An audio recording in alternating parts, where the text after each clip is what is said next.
What's up, guys? This is Brandon Abacassis with OffMarketEdge, and today you're watching this video because you want to know how Trump's presidency will affect the real estate market. Stick with me. You're watching OffMarketEdge.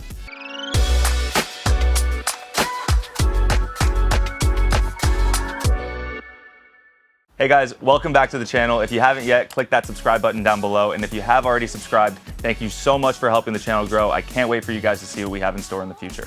Now, if we want to predict what's going to happen with real estate in this next presidency, the best thing we can do is look back to his previous presidency and see what happened.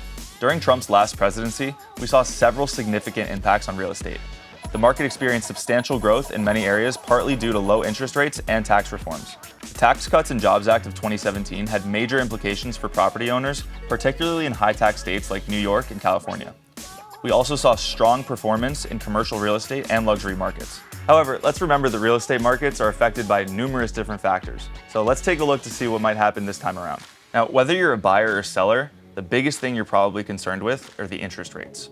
While presidents don't directly control interest rates, their economic policies and Federal Reserve appointments can influence them. Now, historically, and based on what Trump has previously said on the matter, we can probably anticipate a lot of pressure to lower interest rates to stimulate economic growth. Now, similar to his first administration, we could also see deregulation on lending, which would loosen lending restrictions and real estate development regulations, which could make it easier to obtain mortgages and develop new properties. The last big policy change we're going to talk about are Trump's tax cuts.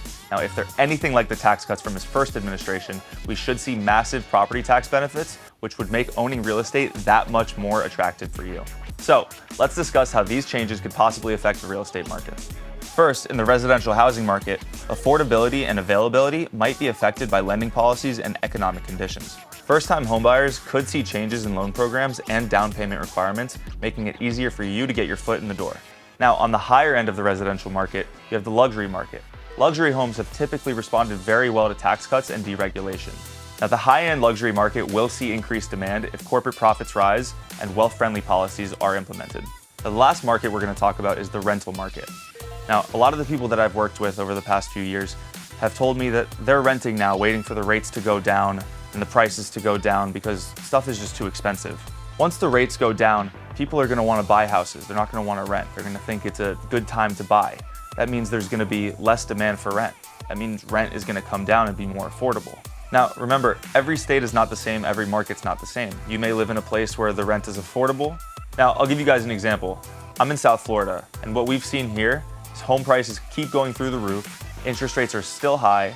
Rental prices are climbing with the home prices. And it just feels like everyone's sitting around holding their breath, waiting for a big change. That's why we're all hoping that during this next term, interest rates will come down, making real estate affordable again. Now, while these presidential policies can influence the real estate market, it's important to remember that real estate typically moves on longer cycles than presidential terms. The best approach is to focus on solid fundamentals: location, property condition, local market dynamics, and your personal financial goals. Don't let political changes alone drive your real estate decisions. Instead, use this information as one of many factors in your decision-making process. Remember that successful real estate investment is about being well-informed, patient, and strategic in your approach. But the point I'm trying to make with this video is that it's going to be almost impossible to time the market perfectly, and just like with the stock market, time spent in the market beats timing the market every time. So if you're out there wondering if now is the time for you to make your move, feel free to call me, email me, reach out to the website, and I will personally answer any and all questions you have. If this video helped you, click that like button, click that subscribe button if you haven't. Thank you for watching. See you next time.